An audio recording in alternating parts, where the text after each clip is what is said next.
जय हिंद, जय भारत। बच्चों, आप सभी को लास्ट वीडियो में मैंने वॉइस का जनरल रूल्स बताया था और इस वीडियो में आप सभी को वॉइस का स्पेशल रूल लेकर के आ रहा हूँ। और ये जो है आप सभी का 10th बोर्ड हो, 11th हो, चाहे 12th हो, आप सभी को बहुत ही हेल्पफुल होने वाला है। तो चलिए बच्चों, अभी जो है फर्स्ट रूल हम लोग पढ़ने वाले हैं, ऑब्जेक्ट टू ऑब्जेक्ट। ठीक है ना। ऑब्जेक्ट टू ऑब्जेक्ट क्या होता है, तो चलिए जानते हैं। जिस वाक्य में कह रहा है कि जिस वाक्य में डबल ऑब्जेक्ट का मतलब होता है डायरेक्ट और इनडायरेक्ट। दो प्रकार का ऑब्जेक्ट होता है, एक डायरेक्ट होता है, एक इनडायरेक्ट होता है। ठीक है ना। रहे तो निम्न नियम से बदले जाते हैं। जैसे यहाँ पर एग्जाम्पल से हम लोग समझेंगे। She bought a T-shirt for me। वह जो है एक टी शर्ट खरीदी है मेरे लिए, है ना, फॉर मी। तो यहाँ पर देखेंगे कि ए टी शर्ट जो है क्या है, डायरेक्ट ऑब्जेक्ट है, और मी जो है इनडायरेक्ट ऑब्जेक्ट है। मी क्या है, इनडायरेक्ट ऑब्जेक्ट। तो हम कैसे जाने कि मी जो है इनडायरेक्ट है और ए टी शर्ट जो है वो डायरेक्ट ऑब्जेक्ट है। तो चलिए जानते हैं।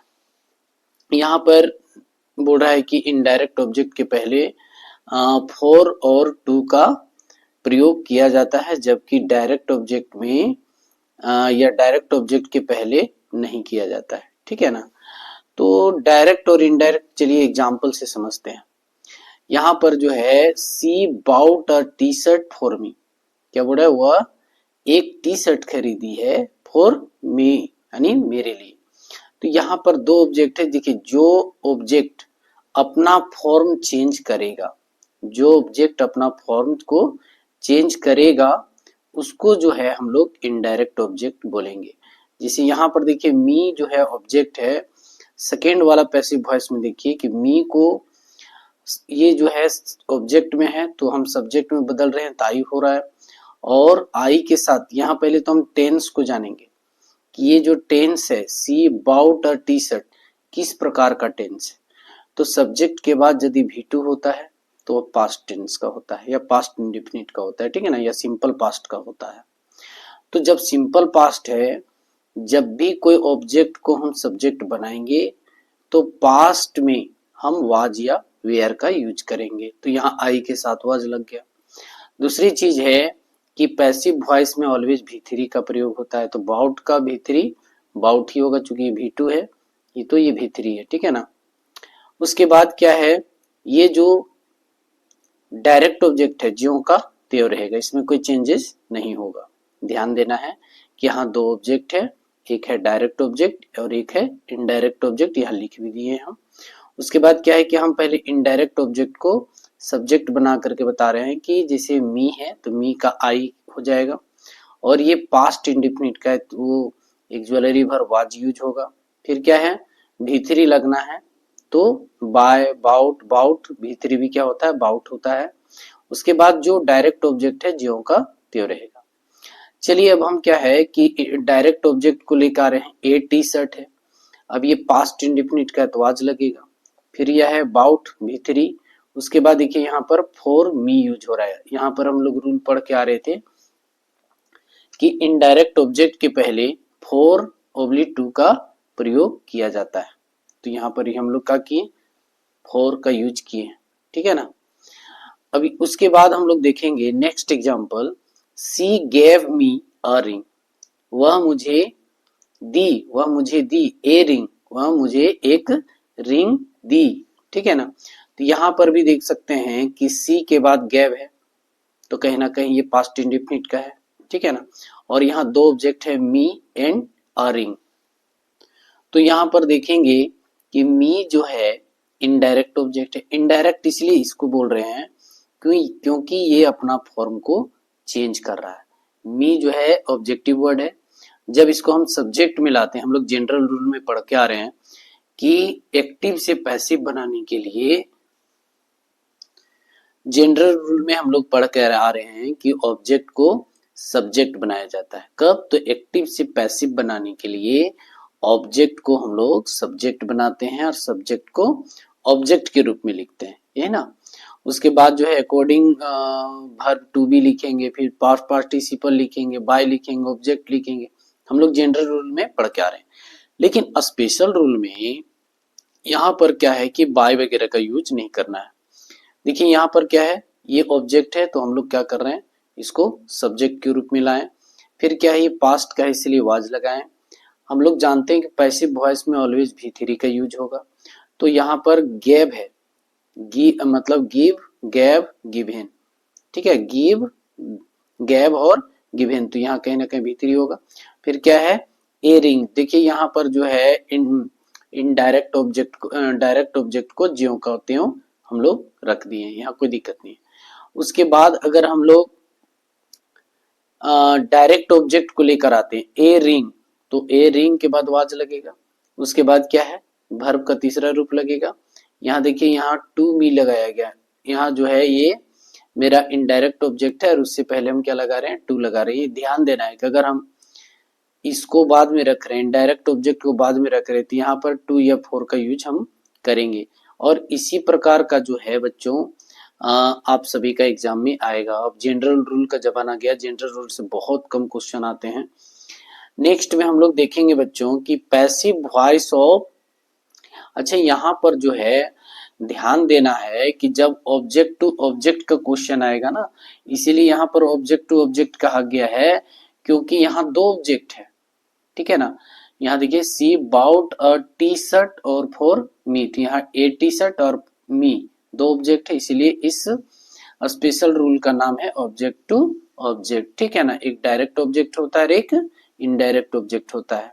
आप सभी को मैंने बताया भी कैसे डायरेक्ट ऑब्जेक्ट को लेकर के बनाना है और कैसे इनडायरेक्ट ऑब्जेक्ट को लेकर बनाना है, ठीक है ना। अब आ जाते हैं हम लोग सेकेंड रूल में, passive voice of modal auxiliary verb.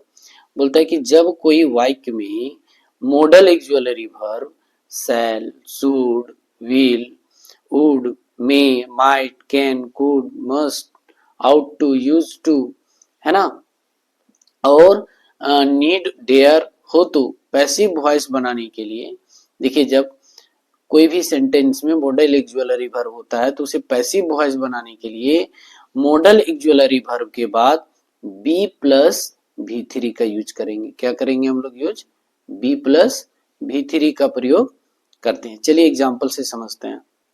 Structure पहले देखिए बच्चों, यहाँ क्या है, subject plus modal auxiliary verb plus भी1 प्लस ऑब्जेक्ट। आपको मैं बता दूं कि मॉडल एक्जुअलरी वर्ब जो भी दो प्रकार का होता है, मॉडल एक्जुअलरी वर्ब और एक होता है सेमी मॉडल। तो टोटल मॉडल एक्जुअलरी वर्ब 11 और सेमी मॉडल जो होता है 2 होता है, ठीक है ना। तो टोटल इस तरह मॉडल एक्जुअलरी वर्ब 13 होता है, ठीक है ना। अब यहाँ क्या है कि एक चीज और याद रखना कि मॉडल एक्जुअलरी वर्ब के बाद ऑलवेज भी1 का प्रयोग होता है। हमेशा कौन सा वर्ब का प्रयोग होगा, तो भी1 का प्रयोग होगा, ठीक है ना। अब यहाँ पर क्या है, पैसिव का स्ट्रक्चर सब्जेक्ट प्लस मॉडल एक्जुअलरी, और मॉडल एक्जुअलरी वर्ब के बाद यहाँ बी लगाना है, तभी ये क्या होगा, भी थ्री का यूज होगा। अगर फिर मॉडल एक्जुअलरी वर्ब के बाद अगर हम बी नहीं लगाते हैं तो रूल है कि मॉडल एक्जुअलरी वर्ब के बाद हमेशा भी1 लगेगा, तो हम लोग को पैसिव बनाने के लिए यहाँ बी लगाना ही पड़ेगा, उसके बाद हम भी थ्री की यूज कर सकते हैं। साथ ही ये भी आपको जानते चलना है कि पैसिव वॉइस में हमेशा भी थ्री का प्रयोग होता है, ठीक है, और मॉडल एक्जुअलरी वर्ब के बाद हमेशा भी1 का प्रयोग होता है। उसके बाद बाय लगाएंगे, उसके बाद ऑब्जेक्ट लगाएंगे। ये ध्यान देना है कि मॉडल एक्जुअलरी वर्ब के बाद ऑलवेज भी1 का प्रयोग होता है। साथ ही जब उसको हम पैसिव वॉइस बनाएंगे तो मॉडल एक्जुअलरी वर्ब के बाद बी का प्रयोग करेंगे, साथ ही बी के बाद जो है भी थ्री का प्रयोग करेंगे, और पैसिव वॉइस में हमेशा भी थ्री का प्रयोग होता है, ठीक है ना। उसके बाद बाय प्लस ऑब्जेक्ट। चलिए एग्जांपल से समझते हैं। जैसे यहाँ क्या है कि आई कैन हेल्प यू, मैं तुम्हें मदद कर सकता हूं, तो यहाँ पर क्या ऑब्जेक्ट क्या यू, तो ऑब्जेक्ट को हम लोग ऑलवेज क्या बनाते हैं, सब्जेक्ट बनाते हैं, और जो सब्जेक्ट है वो क्या बन जाता है, ऑब्जेक्ट बन जाता है। यही है वॉइस का रूल। वॉइस का रूल क्या है कि जो ऑब्जेक्ट है वो सब्जेक्ट बनेगा, और जो मॉडल एक्जुअलरी वर्ब है ज्यों का त्यों रहेगा। उसके बाद सिर्फ ये करना है कि मॉडल एक्जुअलरी वर्ब के बाद बी का यूज कर देना है, यानी बी लिखना है। उसके बाद वर्ब का थ्री रूप, तो हेल्प का भी थ्री क्या होगा, हेल्प्ड होगा। उसके बाद बाय, उसके बाद जो सब्जेक्ट है वो आपका ऑब्जेक्ट के रूप में आ जाएगा, यानी आई का ऑब्जेक्ट मी। अच्छा, पिछला वीडियो में आपको लिंक मैं दे दिया था केस का, तो केस अगर आप पढ़ लेंगे तो कैसे आई मी में बदलता है या मी कैसे आई में बदलता है उस वीडियो में मैंने बताया है, ठीक है। नेक्स्ट में आ जाइए, बोलता है कि यू मस्ट ओबे योर पेरेंट्स, तुम्हें अपने माता पिता का मतलब कहना मानना चाहिए, ठीक है ना, अवश्य मानना चाहिए। तो यहाँ क्या है कि पेरेंट्स, योर पेरेंट्स यहाँ पर ऑब्जेक्ट है, तो योर पेरेंट्स को हमने सब्जेक्ट बनाया अकॉर्डिंग टू वॉइस, यानी वॉइस का रूल है कि ऑब्जेक्ट को सब्जेक्ट बनाना है तो सब्जेक्ट लिख दिया।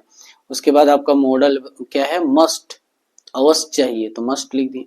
अब ये मॉडल के बाद क्या लगा दिए, बी, क्यों, क्योंकि जब भी एक्टिव से पैसिव बनाएंगे खास करके मॉडल में, तो मॉडल ऑक्सिलरी वर्ब के बाद बी का प्रयोग करना है। उसके बाद क्या है, ओबे, आज्ञा मानना, तो यहाँ पर क्या है V1 है तो हम क्या करेंगे, ओबेड, यानी इसको हम V3 में बदल दिए। उसके बाद बाय, फिर क्या है यू, सब्जेक्ट है तो इसको हम लोग ऑब्जेक्ट बनाएंगे, तो खैर यू तो बदलता नहीं है, यू का यू ही रहता है, ठीक है ना। चलिए नेक्स्ट एग्जांपल में हम लोग समझते हैं, बोल रहा है कि one should keep once promise, तो यहाँ पर आप देख सकते हैं कि वंस जो है ये क्या है, ऑब्जेक्ट है, तो यहाँ हम लोग क्या कर दिए, सब्जेक्ट मिला दिए। उसके बाद जो है या वंस प्रोमिस पूरा ले लेते तो वन प्रोमिस हो गया पूरा ऑब्जेक्ट, ठीक है ना, तो ये सब्जेक्ट के रूप में आ गया। उसके बाद शुड जो है ये मॉडल है, तो शुड के बाद बी लगाए। उसके बाद कीप, केप्ट, केप्ट होता है B3, ठीक है ना, तो केप्ट लगा दिए। तो इस तरह आपको चेंज करना है। अब नेक्स्ट में आते हैं हम लोग कि अगर कोई मॉडल एक्जुअलरी वर्ब के बाद, देखिए यहाँ पर यह स्ट्रक्चर एक्टिव का, अगर subject modal auxiliary verb plus have plus V3 plus object रहेगा, तो जहां भी हम लोग पीछे जनरल रूल में प्रेजेंट परफेक्ट का पढ़ के आ रहे हैं कि जहां हैव रहेगा तो उसको पैसिव बनाने के लिए हम लोग बीन उसमें ऐड करेंगे। जब बीन ऐड करेंगे तभी वो पैसिव में बनेगा, ठीक है ना, तब बीन लग जाएगा तभी V3 लगाना है। अगर सीधा सीधी हैव और V3 रहेगा तब तो फिर वो प्रेजेंट में आ जाएगा, परफेक्ट में आ जाएगा, ठीक है ना। इसीलिए उसको पैसिव में बनाने के लिए क्या करना है, बीन को ऐड करना है, ठीक है। उसके बाद क्या करना है, V3 के बाद बाय प्लस ऑब्जेक्ट लगाना है। चलिए एग्जांपल से हम लोग समझते हैं। जैसे यहाँ बोल रहा है we ought to have respected our freedom fighter, क्या करना है कि हमें जो है अपने स्वतंत्रता सेनानी को आदर करना चाहिए। क्या करना चाहिए, आदर करना चाहिए। तो यहाँ पर क्या है कि आवर फ्रीडम फाइटर क्या है, मेरा यहाँ से यहाँ ऑब्जेक्ट है, तो इसको हम क्या करेंगे, सब्जेक्ट के बनाएंगे, है ना, आवर फ्रीडम फाइटर को। उसके बाद मेरा मॉडल क्या है, आउट टू हैव, तो देखिए यहाँ आउट टू हैव को लिख दिए। उसके बाद जहां हैव रहेगा तो आपको मैंने बताया कि इसको पैसिव बनाने के लिए बीन को ऐड करना है।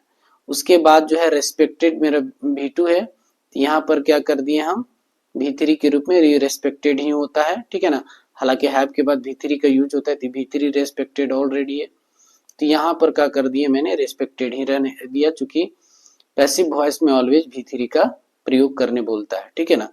उसके बाद क्या करना है, बाय। उसके बाद देखिए कि जो सब्जेक्ट रहता है उसी को ऑब्जेक्ट बनाते, तो सब्जेक्ट यहाँ पर वी है तो इसका ऑब्जेक्टिव वर्ड क्या हो जाएगा, अस हो जाएगा। चलिए नेक्स्ट एग्जांपल से देखते हैं। उसके बाद जो है ये देखिए बहुत इजी टाइप का, you ought to have respected him, तो यहाँ पर हिम क्या ऑब्जेक्ट है, तो ऑब्जेक्ट के सब्जेक्ट हो जाएगा ही, तो ही आउट टू हैव। उसके बाद जो है इसको पैसिव बनाने के लिए हमने यहाँ बीन को ऐड किया। उसके बाद क्या है रेस्पेक्टेड, फिर बाय, और यहाँ देखिए सब्जेक्ट यू था तो यहाँ पर जो है ऑब्जेक्ट यू बना दिए, ठीक है। चलिए नेक्स्ट में, चलिए बच्चों हम लोग आ जाते हैं नेक्स्ट स्पेशल रूल में। यहाँ पर कहता है कि पैसिव वॉइस ऑफ इन्फिनेटिव, अच्छा इन्फिनेटिव कहते किसको ये भी ध्यान दो कि यहाँ पर क्या है कि अगर हम टू प्लस V1 का यूज करते हैं, अगर V1 से पहले क्या यूज हो रहा है, टू हो रहा है, तो इसको हम लोग इन्फिनेटिव कहेंगे, ठीक है ना। बड़ा है कि कुछ वाक्यों में सब्जेक्ट के बाद is, am, are, was, were, has, had, have, है ना, और उसके बाद क्या लगना है to plus V1, plus object रहता है तो पैसिव वॉइस बनाने के लिए इस स्ट्रक्चर का प्रयोग करते हैं। देखिए स्ट्रक्चर क्या कहता है, subject plus is am are was were, यानी कुल मिलाकर के ये आपका वर्ब टू बी है, ठीक है ना। उसके बाद जो है ये प्राइमरी एक्सुअलरी है, plus to plus V one plus object. फिर क्या है पैसिव में, subject plus is am are, यानी प्राइमरी एक्सुअलरी का यूज हुआ है यहाँ पर, ठीक है। उसके बाद टू प्लस बी, देखिए टू जहां रहेगा, अगर टू भी वन है तो इसी को इन्फिनेटिव कहा जाता है, टू प्लस भी वन को ही क्या कहा जाता है, तो इन्फिनेटिव कहा जाता है, ध्यान देना है। उसके बाद अगर टू प्लस भी वन है तो टू के बाद हम इसको पैसिव बनाने के लिए बी को ऐड करेंगे, क्या करेंगे, बी को हम ऐड करेंगे, तब भी थ्री तब ऑब्जेक्ट होगा, ठीक है। या बाय प्लस ऑब्जेक्ट भी आप लिख सकते हैं, क्या लिख सकते हैं, तो यहाँ पर ही आप बाय का भी प्रयोग कर सकते हैं। जैसे एग्जाम्पल में है एक्टिव में कि I am to help you, मैं तुम्हें मदद करने वाला हूं, तो यहाँ पर क्या है, यू क्या है आपका ऑब्जेक्ट, तो ऑब्जेक्ट को सब्जेक्ट बनाना है, जैसा कि वॉइस का रूल है कि आप ऑब्जेक्ट को सब्जेक्ट बनाइए, सब्जेक्ट को ऑब्जेक्ट के रूप में लिखिए, ठीक है ना। तो यहाँ यू हो गया, और यू के साथ कौन सा एक्सुअलरी लगेगा, तो आर लगेगा चूंकि प्रेजेंट का है। उसके बाद जो है ऑलरेडी यहाँ पर I am to help you थी तो प्रेजेंट का है, तो हम यहाँ भी प्रेजेंट में ही यूज करेंगे, यू के साथ आर होगा। उसके बाद टू, उसके बाद इसको भी मतलब पैसिव बनाने के लिए क्या करना है, तो बी को यूज करना है। उसके बाद यहाँ पैसिव में ऑलरेडी क्या करना है, भी3 का प्रयोग करना है। उसके बाद ये जो सब्जेक्ट है, सब्जेक्ट को ऑब्जेक्ट के रूप में लिखना है, ठीक है। नेक्स्ट एग्जांपल में हम लोग देखते हैं कि he was to drink milk, वह दूध पीने वाला था, he was to drink milk, वह दूध पीने वाला था, तो यहाँ मिल्क क्या है ऑब्जेक्ट, तो यहाँ द मिल्क लगा दिए। उसके बाद क्या है वाज, चूंकि पास्ट का है। उसके बाद टू प्लस बी, देखिए यहाँ पर जहां भी टू रहेगा ना, तो टू के बाद आपको क्या करना है, बी लगाना है।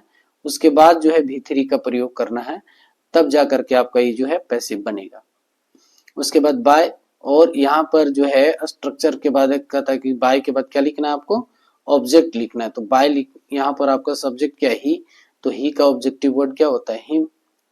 तो इस तरह है कि बच्चों जो स्पेशल रूल में जो है एक्टिव से पैसिव बनाया जाता है। नेक्स्ट एग्जांपल में देख सकते हैं आप, you had to help her, तो हर का सब्जेक्टिव क्या होगा, सी। अब यहाँ हाइड, उसके बाद टू, देखिए टू के बाद क्या लगाना है आपको, बी लगाना है। यही जो है आपका सबसे बड़ा पॉइंट है कि बी के बाद जो है भी3 लगेगा, तभी ये पैसिव होगा, ठीक है ना। उसके बाद क्या करना है, बाय, अब यहाँ सब्जेक्ट को ऑब्जेक्ट बनाया जाता है, तो सब्जेक्ट आपका यू है, तो ऑब्जेक्ट क्या हो गया, यू हो गया। इस तरह आपको बनाना है, बहुत सारे एग्जाम्पल है, देख रहे हैं ना। तो ये जो है एग्जाम्पल को प्रैक्टिस करिए, आपका एग्जाम में हेल्पफुल होगा। चलिए बच्चों, नेक्स्ट हम लोग के एक स्पेशल रूल में जो passive voice of interrogative sentence है, तो इंट्रोगेटिव बता दूं कि दो प्रकार का होता है, कि होता है विदाउट WH और एक होता है विद WH। विदाउट WH को यस नो क्वेश्चन के नाम से भी जाना जाता है। देखिए यहाँ पर लिखा हुआ है without WH words yes no question. इसका एक्टिव स्ट्रक्चर देख लेते हैं, auxiliary verb plus subject plus verb plus object plus question mark, तभी ये क्वेश्चन मार्क और ये एक ज्वेलरी वर्ब ही क्या रेफर करता है, इंट्रोगेटिव सेंटेंस को करता है। इसका पैसिव कैसे बनेगा, देखिए एक auxiliary verb plus subject plus भी3 plus by plus object plus question mark. Example से समझिए, बोला है कि डू यू नो मी, क्या आप मुझे जानते हैं, तो ये क्या है, जहां डू लग गया तो समझ जाना है कि प्रेजेंट इंडेफिनिट का है।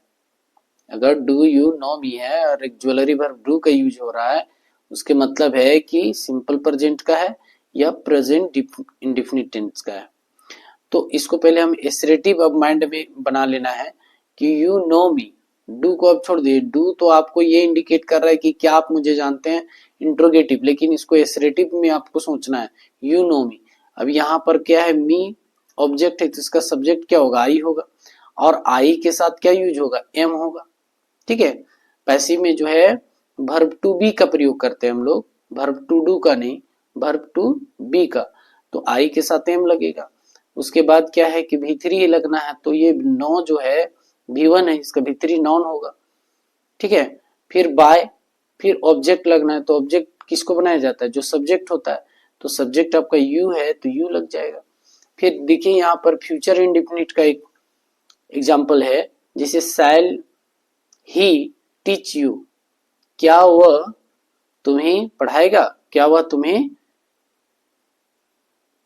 तुम्हें पढ़ाएगा। तो यहाँ पर क्या है कि यू जो है ऑब्जेक्ट है, तो यहाँ पर ऑब्जेक्ट को मैंने सब्जेक्ट बनाया और यू के साथ विल का प्रयोग होता है। उसके बाद यहाँ देखिए, अब इसको पैसिव बनाने के लिए क्या लिखा गया, बी, उसके बाद बी के बाद क्या लगेगा, भी3, टीच का भी3 टाउट होता है, उसके बाद बाय, ठीक है। आपका यहाँ सब्जेक्ट ही है तो यहाँ पर क्या लिखा गया, हिम लिखा गया। ही का ऑब्जेक्टिव वर्ड क्या होता है, हिम होता है।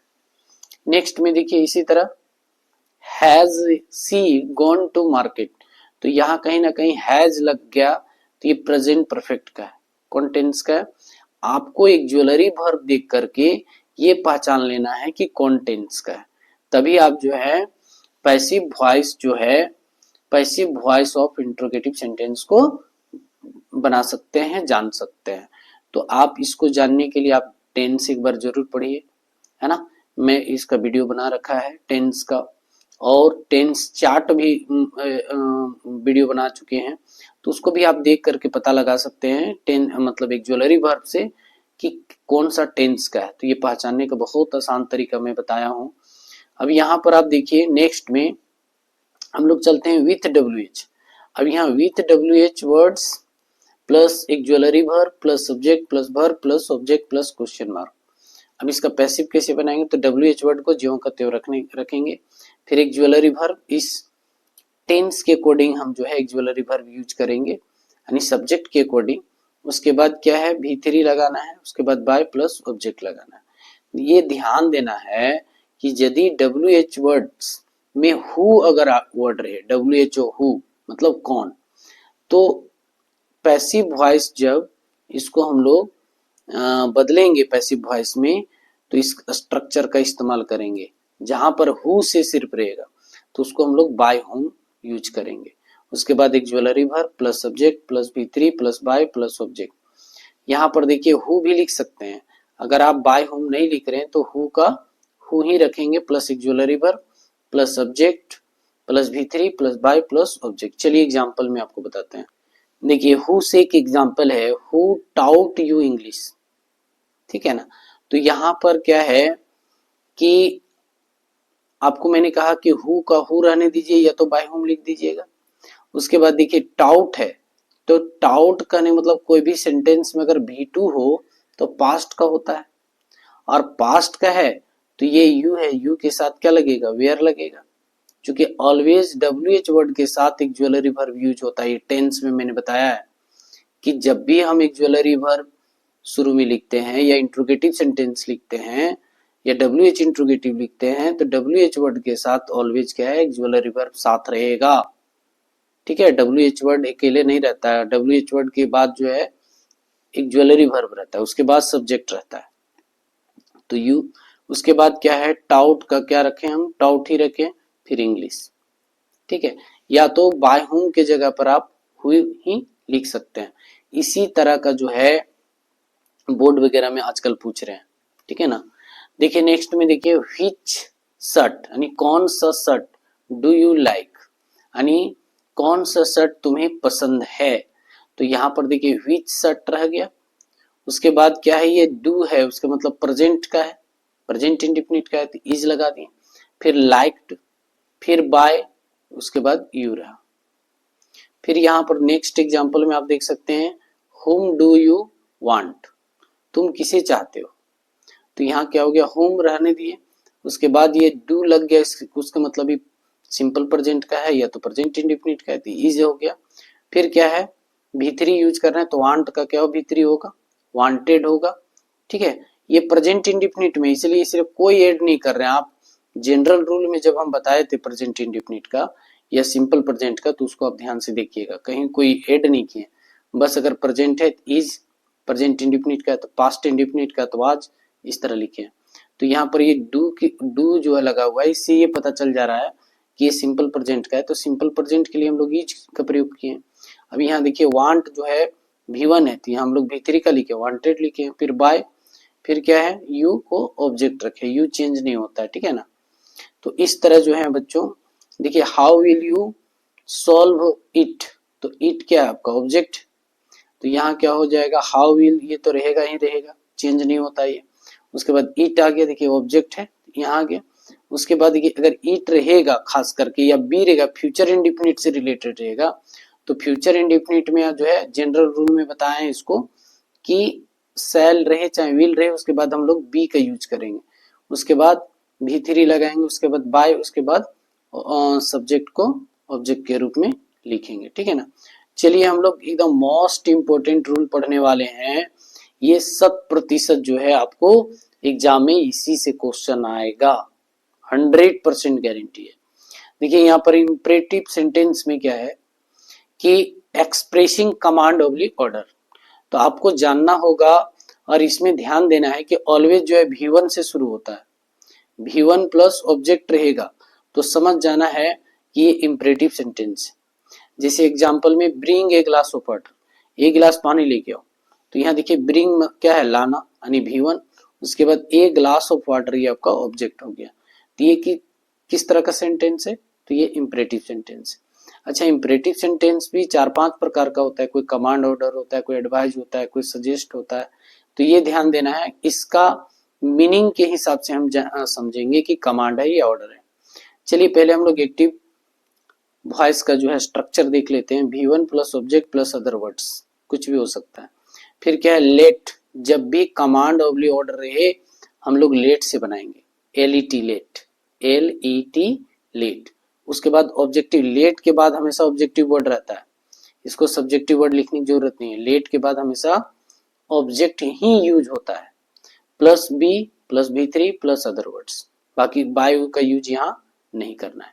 चलिए एग्जांपल से समझिए, bring a glass of water, bring a glass of water, यहाँ पर क्या है एक गिलास, ये पूरा ऑब्जेक्ट है आपका, एक गिलास ऑफ वाटर तक, तो क्या किए let a glass of water, let के बाद ऑब्जेक्टिव वर्ड होता है। उसके बाद क्या करना है बी लगाना है, यहाँ ध्यान देना है कि पैसिव बनाते वक्त जो है ऑब्जेक्ट के बाद आपको बी का यूज करना है, तो यहाँ पर हमने क्या लिख दिया बी लिख दिया है, ठीक है, ये है बी, ये बी। उसके बाद क्या है यहाँ क्या लिखा हुआ है ब्रिंग, तो ब्रिंग का क्या होगा ब्राउट हो जाएगा, ठीक है। नेक्स्ट एग्जांपल में समझ, यहाँ पर एग्जांपल है एक्टिव, देखिए ओपन द विंडो, खिड़की खोलो, तो ये किसी को बोला जा रहा है, तो ये कमांड है, ये क्या है कमांड है। तो जब भी कमांड या ऑर्डर रहेगा तो लेट से शुरू करते हैं, लेट, और लेट के बाद ऑलवेज क्या है जो आपका ऑब्जेक्ट है ना वही ऑब्जेक्ट को उठा के लिख देना है। उसके बाद क्या करना है ऑब्जेक्ट के बाद ध्यान रहे बी लगाना है, उसके बाद जो आपका वर्ब है यानी V1 है उसको V3 के रूप में लिखेंगे, तो V3 क्या हो जाएगा ओपन का ओपेंड हो जाएगा, तो देखिए ओपेंड लिखा हुआ है, बात समझ में आ रही है। इस तरह का ही जो है मैट्रिक में 11th और 12th में पूछता है क्वेश्चन, या भी जेटेड वगैरह में पूछता है, ठीक है, टीचर वाला में भी पूछता है। डोंट टच मी, यहाँ देखिए क्या है डोंट टच मी, कोई व्यक्ति किसी से कह रहा है कि तुम मुझे टच मत करो, छुओ मत मुझे, ठीक है ना। तो यहाँ भी क्या कर रहा है कमांड कर रहा है या ऑर्डर कर रहा है तुम मुझे मत छुओ, तो यहाँ क्या है लेट मी, देखिए लेट लगाए, और लेट के बाद ऑलवेज मैं कह रहा हूँ ऑब्जेक्ट वर्ड रहेगा, ऑब्जेक्टिव वर्ड ही रहेगा। उसके बाद ये डोंट है इसीलिए हम नोट लगा दिए, नेगेटिव है। अब यहाँ जो है उसके बाद क्या लगाना है बी लगाना है, उसके बाद टच का क्या होगा टच्ड हो जाएगा, V3 लगा दिए। जब भी यहाँ पर समझना है कि कमांड है कि ऑर्डर है, अगर कमांड है तो आपको एकदम हर हाल में लेट, तो let me not be touched, ये क्वेश्चन आएगा है बच्चों। फिर क्या है टर्न हिम आउट, आप कि हिम क्या ऑब्जेक्टिव वर्ड है, तो यहाँ लेट स्टार्ट करना है, उसके बाद क्या लेट हिम, उसके बाद बी टर्न आउट, देखिए यहाँ पर क्या हो गया टर्न जो है V1 है तो इसका V3 क्या हो जाएगा टर्न, उसके बाद लिख देना है आउट। चलिए एडवाइस से हम लोग समझते हैं, यहाँ पर दो है इसको भी बना सकते हैं आप, डोंट टच फायर, आग को मत टच करो, ठीक है ना, या फिर inform the police of the accident, ये क्वेश्चन आप सभी बनाएंगे, प्रैक्टिस करेंगे बनाने। फिर क्या है कि एक्सप्रेसिंग एडवाइज, अभी एडवाइज क्या है, देखिए एडवाइज कैसे हम लोग समझेंगे, तो V1 plus object, imperative sentence में ऑलवेज जो है V1 से शुरू होगा, और इंपरेटिव सेंटेंस का पार्ट 2 है ये, यानी दूसरा है, B नंबर का है, तो V1 plus object plus other words. Subject देखिए जब एडवाइज रहेगा तो शुड लगाना है, जब कमांड या ऑर्डर रहेगा तो वहां क्या लगाना था आपको, लेट लगाना है, जहां कमांड और ऑर्डर रहेगा लेट, और जहां पर भी एडवाइज या सजेस्ट, यहाँ पर एक वर्ड आप लिख सकते हैं सजेस्ट, क्या लिख सकते हैं, सजेस्ट, ठीक है, एडवाइज या सजेस्ट, जब भी एडवाइज या सजेस्ट रहेगा तो आपको शुड का प्रयोग करना है, पैसिव वॉइस बनाते वक्त should be plus V3 plus object plus other words. चलिए एग्जांपल से समझते हैं, हेल्प द पुअर, गरीब को मदद करो, तो ऐसे बोलने से पता चल जाता है इसका हिंदी मीनिंग कि ये जो है किसी कोई व्यक्ति किसी को एडवाइस दे रहा है, ठीक है ना। तो जब भी एडवाइस या फिर सजेस्ट की बात हो तो ऑब्जेक्ट को सब्जेक्ट बनाया जाता है, तो द पुअर ऑब्जेक्ट हो गया, यानी सब्जेक्ट के रूप में यहाँ लिखे हम, उसके बाद क्या करना है शुड बी, उसके बाद V3 यूज करना है जैसा कि यहाँ पर बोल रहा है, तो V3 पहले हम यहाँ तो देखेंगे वर्ब है क्या, हेल्प, हेल्प क्या होता है V1, अब यहाँ पर बोलता है V3, तो यहाँ लिख दिए हेल्प। आपको ध्यान देना है कि हेल्प द पुअर, तो यहाँ V1 प्लस ऑब्जेक्ट, ऑब्जेक्ट को हम लोग क्या बनाते हैं सब्जेक्ट, अब सब्जेक्ट के बाद क्या लगाना है यहाँ शुड बी, तो यहाँ शुड बी लगा दिए, उसके बाद बोल रहा है V3, तो V3 क्या, V1 को हम लोग V3 के रूप में लिख दिए, हेल्प का V3 भी हेल्प होता है, बाकी कोई अदर वर्ड्स था नहीं तो यहाँ लिखे नहीं। फिर नेक्स्ट में देखिए लव द कंट्री, देश से प्रेम करो, ठीक है ना, तो यहाँ पर द कंट्री जो है आपका ऑब्जेक्ट है, तो यहाँ लिखिए द कंट्री शुड बी, देखिए एडवाइस में आपको शुड लगाना है, कमांड और ऑर्डर में रहेगा तो लेट लगाना है, तो यहाँ पर हो गया शुड बी, उसके बाद लव जो है V1 है तो यहाँ हो जाएगा लव्ड। अब यहाँ देखिए हियर हिम नो, तो इस तरह आप जो है इसको बनाइएगा, ठीक है ना। चलिए डोंट वेक्स द एनिमल, जानवरों को अपमानित मत करो, तो यहाँ पर देखिए द एनिमल आपका ऑब्जेक्ट है, उसके बाद शुड, यहाँ नेगेटिव इसलिए नोट, फिर बी, फिर वैक्सीन, वैक्स का वैक्सीन हो जाएगा, ठीक है। चलिए नेक्स्ट में देखिए बच्चों WH प्लस यानी कह सकते हैं विथ काइंडली ऑब्लिक प्लीज, इसको कृपया या तो रिक्वेस्ट में हम लोग यूज करते हैं, है ना। अब यहाँ देखिए please oblique kindly plus V1 plus object plus other words, यहाँ पर देखिए क्या लिखा हुआ है, यू आर रिक्वेस्टेड, जहां प्लीज ऑब्लिक काइंडली रहा वहां पर आप एकदम यू आर रिक्वेस्टेड लिखेंगे, और उधर दो हम बता चुके हैं, कमांड या ऑर्डर रहेगा तो लेट, और एडवाइज या सजेस्ट रहेगा तो वहां शुड भी लगाना है, लेकिन जहां प्लीज ऑब्लिक काइंडली रहेगा वहां आप क्या लिखेंगे, यू आर रिक्वेस्टेड लिखेंगे। इसी तरह का मैट्रिक में हमेशा पूछता है ट्रांसफॉर्मेशन के रूप में। यहाँ क्या है, उसके बाद you are requested to plus V1 plus object plus other words, ठीक है ना। और हो सकता है कि हमने जो बता रहा है ना वही क्वेश्चन आ जाए, और आएगा। यहाँ देखिए प्लीज हेल्प मी, कृपया मुझे मदद करो, ठीक है ना, तो यहाँ प्लीज को क्या करना है, पैसिव में कहीं यूज नहीं करना है, प्लीज के वजह से ही रिक्वेस्टेड लिखा जा रहा है, इसको लोप कर दिया जाता है, हटा दिया जाता है, तो हो जाएगा यू आर रिक्वेस्टेड किसके जगह पर, प्लीज के जगह पर हो गया। उसके बाद क्या लगाना है, टू लगाना है, ध्यान रहे रिक्वेस्टेड टू, उसके बाद ज्यों का त्यों उतार देना है, कोई चेंज नहीं करना है। फिर यहाँ देखिए काइंडली टीच मी वॉइस, कृपया मुझे वॉइस पढ़ाइए, है ना, तो यहाँ पर क्या है कि काइंडली की जगह जो है ये ऑफिशियल वर्ड है काइंडली, तो यू आर रिक्वेस्टेड टू, फिर क्या है टीच मी वॉइस, देख रहे हैं कोई चेंज नहीं हो रहा है, खाली यहाँ पर प्लीज और काइंडली की जगह पर यू आर रिक्वेस्टेड टू लिख देना है, बाकी सेम चीज उतार देना है, कोई चेंजेस नहीं है उसके, मतलब ये बहुत ही आसान है और इम्पोर्टेंट क्वेश्चन भी है। चलिए नेक्स्ट में आते हैं, यहाँ पर देखिए लिखा हुआ है प्लीज डोंट डिस्टर्ब मी, अगर आप पढ़ाई कर रहे हैं और आपको कोई काम करने के लिए कह दे, है ना, तो आप बोलते हैं प्लीज डोंट डिस्टर्ब मी, मेरा एग्जाम है, तो यहाँ पर क्या है प्लीज जहां जैसे आ गया तो इसको बोलेंगे you are requested, you are requested. यहाँ देखिए डोंट है इसलिए नोट का यूज हो रहा है, जहां भी डोंट रहेगा रिक्वेस्टेड के बाद आप नोट का यूज करेंगे, ठीक है ना। उसके बाद क्या है टू, उसके बाद सेम चीज लिख देना है डिस्टर्ब मी, ठीक है। अब आ जाइए हम लोग with intransitive verb, intransitive verb जो होता है जैसे stand up, come here, go there, इस टाइप का रहेगा। तो यहां पर देख सकते हैं कि V1 plus indirect verb plus other words, you are ordered, इसको हम लोग ऑर्डर बोलते हैं, ठीक है ना। यहाँ देखिए क्या लिखा हुआ, स्टैंड अप, खड़े हो जाए।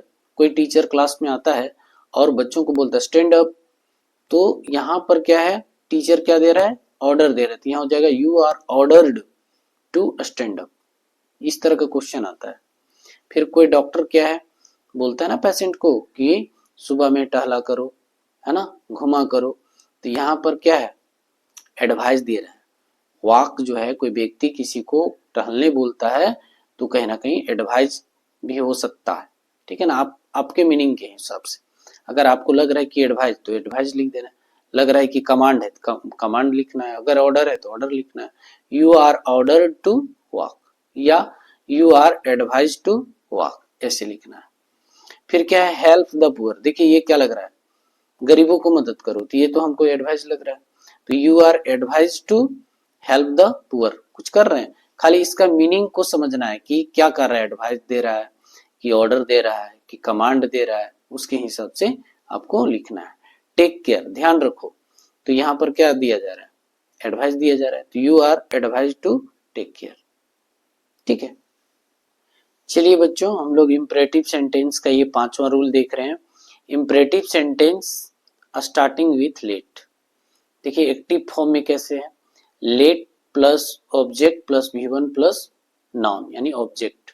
फिर क्या है, पैसिव फॉर्म में क्या है, लेट, देखिए लेट के बाद जो होता है ना, हमेशा ऑब्जेक्टिव वर्ड लिखाता है, प्लस बी, जब भी हम लोग पैसिव बनाएंगे तो वहां बी रहता है, फिर V3 रहता है, बाय रहता है, ऑब्जेक्ट रहता है। तो एग्जाम्पल में देखिए, let him complete the work, इस तरह कहता है कि जो है उसे होमवर्क कंप्लीट करने दो, उसे होमवर्क कंप्लीट करने दो, let him complete the work. तो इसको हम लोग पैसे में कैसे बनाएंगे, देखिए लेट का लेट रह रहा है, और यहाँ पर आपको क्या लग रहा है, ऑब्जेक्ट कौन है, द वर्क। तो यहाँ देखिए क्या है, the work, let the work. उसके बाद पैसिव बनाने के लिए यहाँ जो स्ट्रक्चर कह रहा है पैसिव का, वो बोल रहा है कि ऑब्जेक्ट के बाद क्या लगना है, बी। तो यहाँ पर देखिए आप, वर्क के बाद बी लगाया गया है। उसके बाद कंप्लीट, तो कंप्लीट का V3 क्या हो जाएगा, कंप्लीटेड। उसके बाद बाय हिम, यहाँ जो है सब्जेक्ट के रूप में हिम है, तो ये देखिए बाय ऑब्जेक्ट, लास्ट में ऑब्जेक्ट लिखना है, तो बाय हिम हो गया। फिर यहाँ देखिए let us discuss the matter, तो यहाँ पर जो है मैटर क्या है, ऑब्जेक्ट, डिस्कस क्या है, वर्ब, अस क्या है, यहाँ सब्जेक्ट के रूप में काम कर रहा है लेट अस के साथ। तो यहाँ क्या हो गया, लेट द मैटर, ऑब्जेक्ट को लिखना है, ठीक है ना। उसके बाद क्या करना है, बी, क्योंकि आपको पैसिव बनाने के लिए बी लिखना पड़ेगा। उसके बाद V3 यूज करना होगा, तो क्या होगा, डिस्कस का V3 क्या हो जाएगा, डिस्कस्ड। उसके बाद तीसरा में देखिए, let me start the game, है ना, मुझे गेम को स्टार्ट करने दो। तो यहाँ फिर क्या बोल रहा है, लेट द गेम, देखिए गेम क्या आपको ऑब्जेक्ट, तो लेट द गेम। उसके बाद बी, फिर क्या हो जाएगा, स्टार्ट का, स्टार्टेड बाय मी। तो इस तरह जो है, इस तरह का एग्जाम्पल एकदम 100% आएगा, इसलिए इसको जो है विशेष मैं बता रहा हूँ ध्यान से, ठीक है ना। नेक्स्ट एंड लास्ट, यहाँ जो है बड़ा एक passive voice of indirect command और रिक्वेस्ट। देखिए इनडायरेक्ट और डायरेक्ट का भी मैं जो है आप सभी का एक अलग वीडियो बना रखा है, बहुत ही अच्छे से एक्सप्लेनेशन के साथ मैं बताया हूँ, ठीक है ना। तो आप इसको भी देख लीजिए। यहाँ पर क्या है, subject plus ask oblique tell oblique request plus object plus infinitive. अब इन्फिनेटिव क्या होता है, तो इन्फिनेटिव जो होता है V1 से पहले अगर टू लगा हुआ रहे तो उसको इन्फिनेटिव कहता है या कहा जाता है, ठीक है ना। इनका पैसिव वॉइस इस प्रकार बनाइए, पढ़ाई की रिपोर्टिंग वर्ब को ऑब्जेक्ट को सब्जेक्ट बना दे। ये जो हम लोग जनरल रूल में पढ़ के आ रहे हैं वही बता रहा है ये। देखिए इन्फिनेटिव तथा इससे जुड़े शब्दों को ज्यों का त्यों रखा जाता है। रिपोर्टिंग वर्ब के पहले वर्ब बी यानी वर्ब टू बी, हम लोग जिसको is am are was were बोलते हैं ना, उसी को वर्ब टू बी के नाम से जाना जाता है। उसके बाद V3 तक ऑब्जेक्ट का प्रयोग करना है। जैसे यहाँ पर देखिए, बोला आई रिक्वेस्टेड हर, मैंने उसे रिक्वेस्ट किया, नहीं तो बोल रहा है कि I requested her to make tea, मैंने उसे चाय बनाने के लिए आदर किया। उसके बाद यहाँ क्या है, अब देख सकते हैं कि ऑब्जेक्ट क्या है, हर, तो हर का सब्जेक्टिव क्या हो गया, सी हो गया। ये जो है रिक्वेस्टेड, आई के बाद सीधा V2 है तो इसीलिए वाज लगा। उसके बाद रिक्वेस्टेड टू मेक टी, फिर he told her to wait outside, वह उससे कहा कि बाहर क्या करो, इंतजार करो। तो यहाँ पर देखिए क्या है, हर, तो हर ऑब्जेक्ट है तो इसका सब्जेक्ट क्या होगा, सी। और ये देखिए यहाँ पर सब्जेक्ट के बाद अगर V2 हो तो पास्ट इंडेफिनिट या सिंपल पास्ट टेंस का है, तो यहाँ पर वाज लग गया। उसके बाद क्या होता है, टोल्ड V3, उसके बाद टू वेट आउटसाइड। तो बच्चों इस तरह जो है आप सभी का स्पेशल टेंस आज मैं कंप्लीट किया। तो ये 10th 11th और 12th बोर्ड में आता है, साथ ही साथ टीचर के भी एग्जाम में ये जो है जेटेड प्राइमरी टीचरों में पूछता है, ठीक है ना।